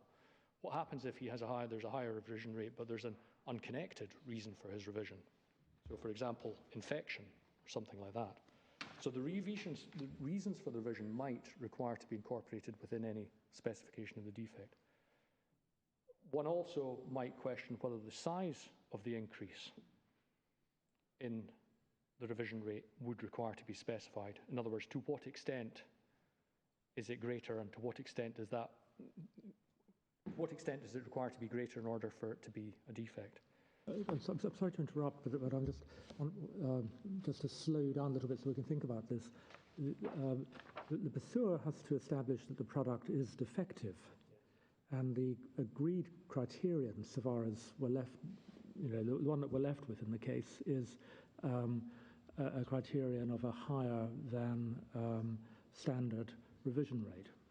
And if that's established, then the product is defective. Yes.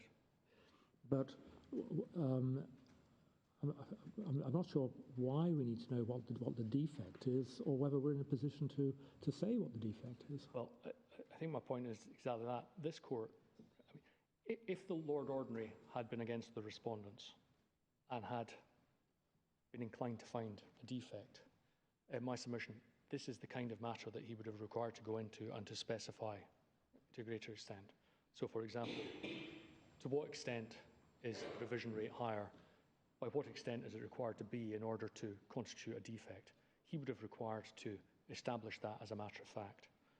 Timescale may have been a factor. I mean, by a defect, do you mean the reason why, the characteristic which renders the product defective, or what it is inherent in the product that makes it defective? I think all I mean is this, my lord, is that in order to be able to apply the finding of defect meaningfully so as to establish whether or not there's a causative link between the damage and the defect, there has to be sufficient specification of what the defect is in order to be able to consider that causative link. The defect is defined by Section 3, and it's got nothing to do with the ordinary meaning of the word defect. It is a separate statutory test. That is, what is the entitled level of safety? And you set that out. And it is, the entitled level of safety is that it would not be worse than existing non-MoM products. So anything that doesn't comply with that is defective. And you can establish it doesn't comply with that by proving an actual defect if you want to. You don't have to. And so you then run into questions about causation. Namely, what damage is caused to somebody when nothing actually happens and they have a perfectly good hip replacement and it carries on for years. Mr. Weir politely declined to answer. Might be more inclined to answer that one. It might be the answer would be, well, you simply never have chosen to have that one in the first place. You don't want to run the risk. Yeah, that's right. But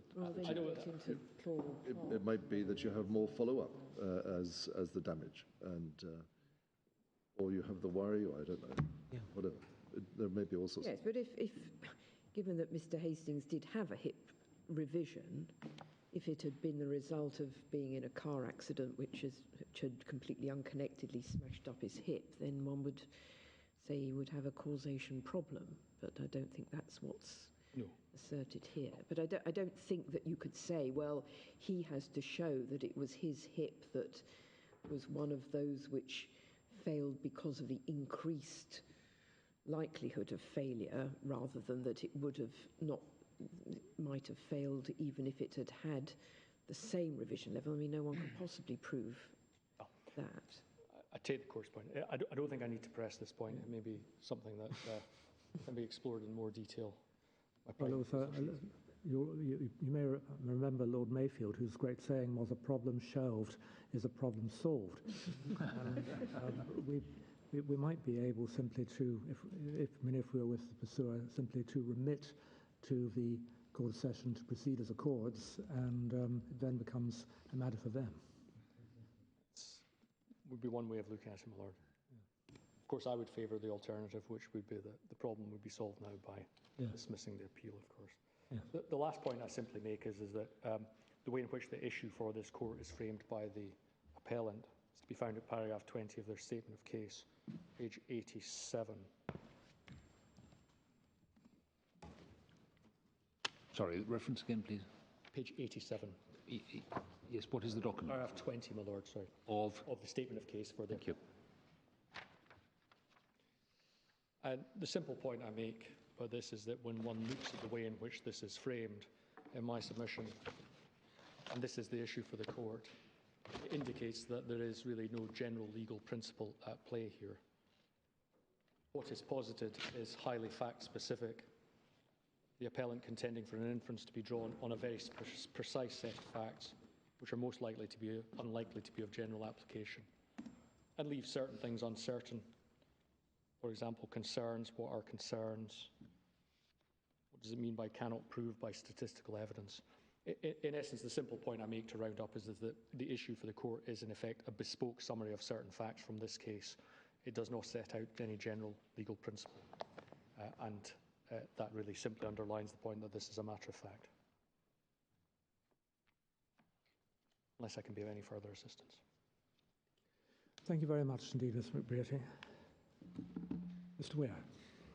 Please, Your Lordship and Ladyship and Your Lordships. Can I start with the law, although the law has not occupied much time from learned friend in light of the observations of the court before lunch. Respondent's case at paragraph 59, which is pages 122 to 123,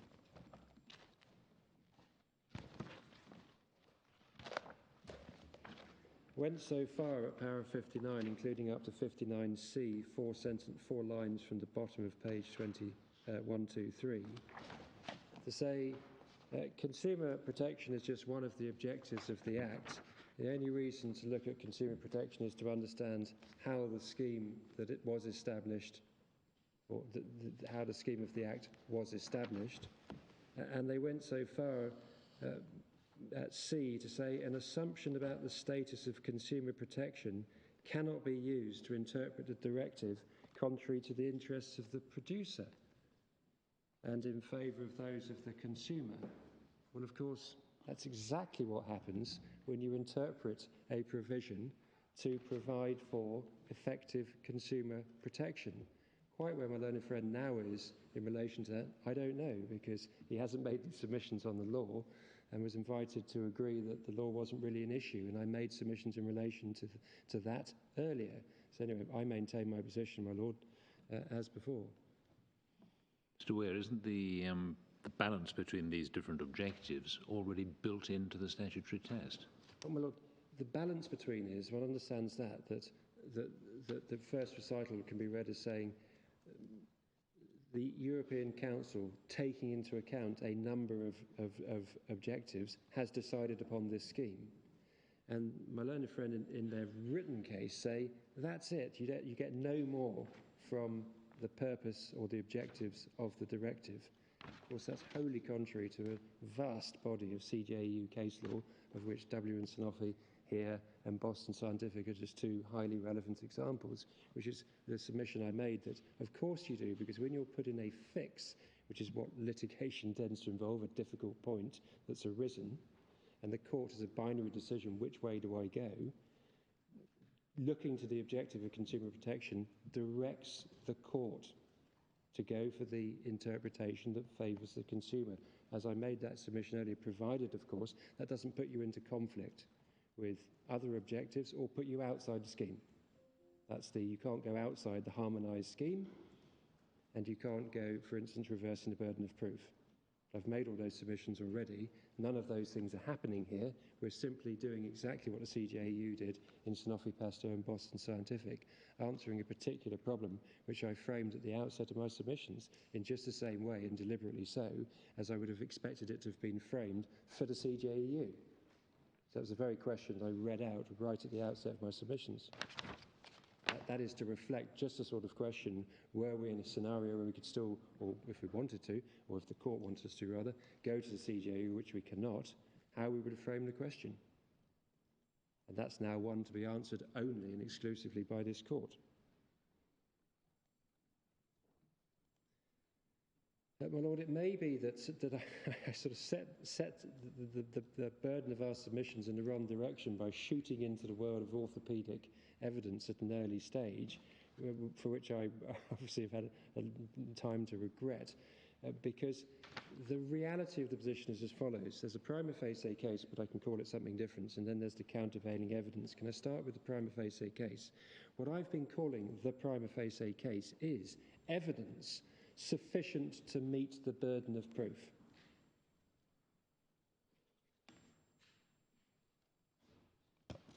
Now, there is no need for this court to make findings, the concern expressed by the court earlier today. The findings have already been made. And the position we're in, see the very careful language of my learned friend just before he finished, only 5 or so minutes ago, in which he seemed to accept that, well, maybe we have a prima facie case, maybe it's how Lord Justice Toulson put it in Drake. In other words, just like the concession he made to Lord Woolman, he isn't going so far as to say, we don't have a prima facie case. And there's nothing that I read in Drake and Harbour in paragraph 28 from Lord Justice Toulson that suggests other than a prima facie case. So I don't see reference back to para 28, which is, that's a judgment that starts at 1503, and para 28 is at 1510. That's in a different context, that's causation, but you can see the comparison because Lord Justice Toulson was saying, in a case in which the damage sustained is of a kind likely to have been caused by the breach of duty, prima facie causation is made out. That's my language, he doesn't use the words prima facie. But it's exactly the same. In other words, that is sufficient to win. The question then arises, exactly as Lord Justice Toulson says, see para 28, the court must consider any alternative theories of causation advanced by the defendant before reaching its conclusion. So, I do not believe my learned friend to have resiled from the concession he made before Lord Woolman. Indeed, we pretty much had it right at the end of his submissions again today. It is accepted that there is a prima facie case in relation to defect. So we are over that hurdle. The court does not need to be concerned with on what basis as an orthopaedic surgeon reaching his or her opinion. That is not a problem for this court, whether based partly on statistical evidence, wholly on statistical evidence, or other factors, does not matter, because Lord Tyre, save for the wrinkle of the absence of the word entitled, Lord Tyre has accepted and recognised at para 124 that passes the threshold, that combined evidence, to establish a case on the balance of probabilities, discharging the burden of proof. So it doesn't matter if the reported version revision rates vary from product to product, and in any event, for the avoidance of doubt, no evidence was led in the proof that any MoM had an acceptable revision rate. No evidence. So again, we're back into, if they're all defective, this one's also defective. It's part of the category of defective, before we also acknowledge readily the additional Boston Scientific factor, as per the observation of my Lady Rose. But that's just the evidence. That's the evidence adduced and determined at first instance by Lord Tyre. When Lord Tyre made his assessment at para 124, he cannot have been thinking about assumptions in relation to potential future conduct, because he is responding to the pursuer's case, which was absolutely plain. If you go back to para 122 at page 232, please. It's page 232 or para 122 if you're in your own copy at page 56. It's pretty much in the middle of the page, in which Lord Tyre says the point for present purposes, the court has that, is that by about 2012 there had emerged a consensus that failure rates in terms of survivorship of MoM THRs were higher than being expected and compared unfavourably with other types of THR. That's the case.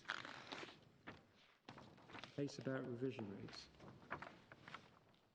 It is not right to suggest that the additional arguments which the pursuer did not need to raise, which Lord Tyre recognised they did not need to raise, went to separate issues. The issue in relation to can the prosthesis cause AMRD would not have won on the basis of a finding that it can cause AMRD. And the reason for that is this case came after G, and G was a huge outing. The English metal-on-metal prosthesis group action, in which one of the problems that the pursuers faced was the finding by the court, which makes it doesn't make sense, which you can find in page CB 1540 to 1541, paras 116 to 117.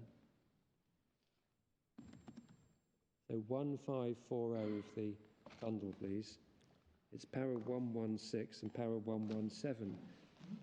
And if you read through those two paragraphs, they're not too long, the point is people were warned, and see 117 fourth line, that the development of AMRD is a normal risk inherent in the use of the product. So you cannot complain that that's a defect. So the pursuer has to go further than that, and that always comes back to revision rates. It's not enough to show that it causes AMRD, because as we all accept, it's a medical device and some of them will cause problems. And just because some of them cause problems, that was the argument in G. This has caused a problem, ergo I win. And that failed.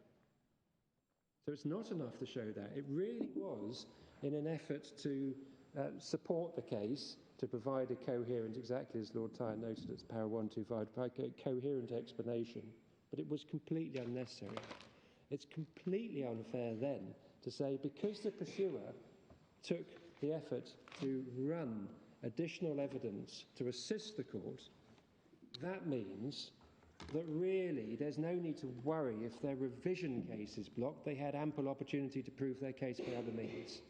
This court is charged with a case which proceeds on the essential basis, completely understandable to the public. Namely, here is a prosthesis. The own producer says, don't implant it. Why do they say that? They say because it's got higher than expected revision rates. The regulator says don't implant it for the same reason. The orthopaedic community for the same reason. And this court says, well, you had a chance to run a different case. So it doesn't matter. It matters. That's the case they're running. That and the separate complaint about problems in revision.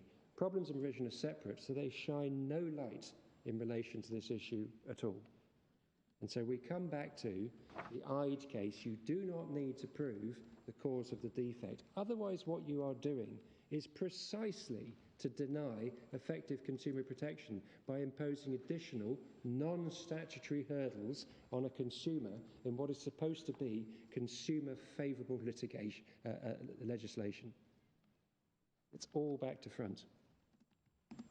And none of that matters. Additional arguments about higher revision rates, none of it matters. Then we turn to the countervailing evidence. And I've used the expression as statistical evidence is neutral, but I have a sense that that is not landing with some members of the court and achieving what I'm hoping it will achieve. It's not registering. What I'm saying is this is a case where statistical analysis cannot resolve the issue of whether the product is defective. That is what Professor Platt is saying. Just a different way of putting it. It cannot provide an answer. Statistical analysis cannot provide an answer either way.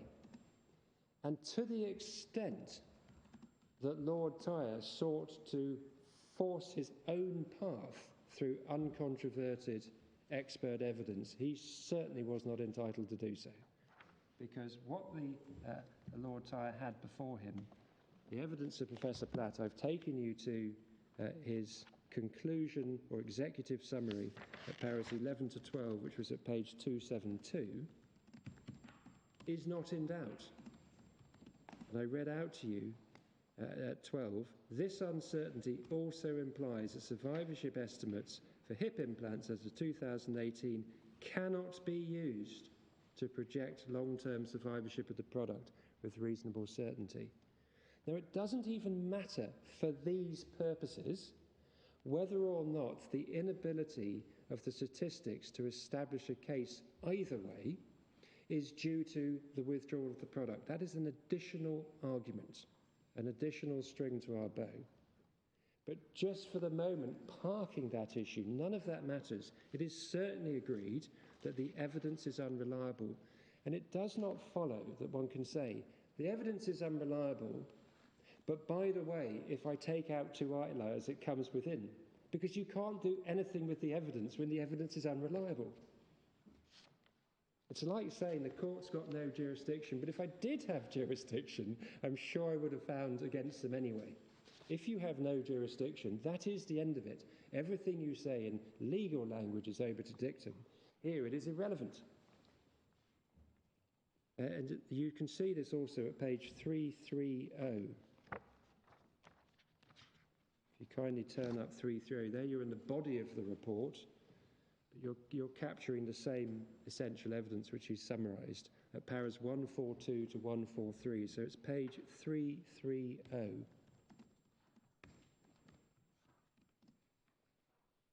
142 to 143. 142, with such a small number of Mitch accolade hip implants in the UK, substantial amount of uncertainty, etc. 143, given the level of uncertainty associated with the estimate, it is my opinion that data as of 2018 cannot be used to project long-term survivorship of Mitch accolade hip implants. That's an uncontroverted opinion evidence. And the court is not well placed to go behind it. It can't go behind it.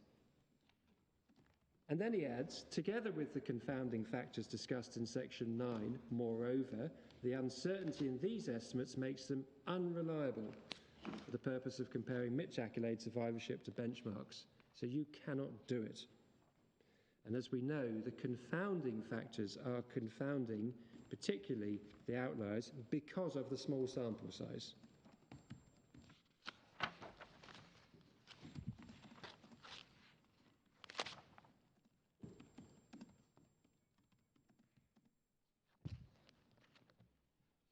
So it's simply not right to say, let alone to try to jump on the bandwagon if there's a positive finding that which rather exposes the respondent in terms of their true legal analysis. If they're prepared to jump on a bandwagon to say, oh, absolutely, there's actually a finding hidden within here that we haven't spotted before that says there's a positive finding that the product is safe. That is wholly contrary to the effect of Professor Platt's undisputed evidence, and was simply hoping for the best in circumstances where, under no circumstances, can Lord Tyre make that finding. Why don't you put these points to Professor Platt? My Lord, again, Your Lordship makes points. Like I'm not going to say I can answer in that way. I'm just going to say I don't need to answer. It's not that it's not an understandable point your Lord's making, and one could have made them for emphasis, if I can put it that way. And sometimes emphasis is incredibly helpful in a forensic environment. But it's got agreement. He might have agreed with the whole thing. Well, my Lord, yes, but the language is sufficiently clear. As I've taken you even to the statement of facts and issues in which it's set out as agreed that the evidence is unreliable, there was never a dispute about it. So a forensic decision was made in the way that one has to decide these things, because the way it works, that's litigation for you. But that's what we have.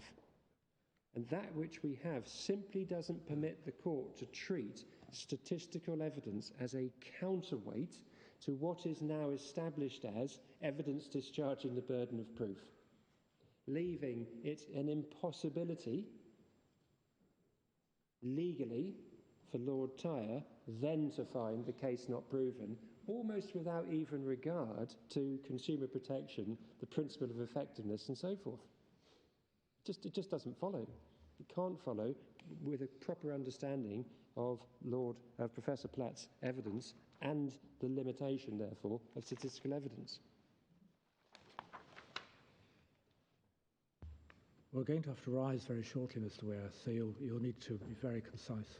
Well, yes, my Lord, but I think I've probably, beyond concision, I think I've conveniently reached the end level.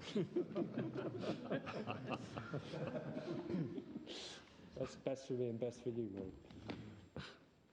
Well, thank you very much, Mr. Weir. Well, we appreciate this litigation may well be of importance to quite a large number of people. We're grateful to all who've contributed to the submissions that we've heard, and we'll now take time to consider our decision and let you have our judgment as soon as we can.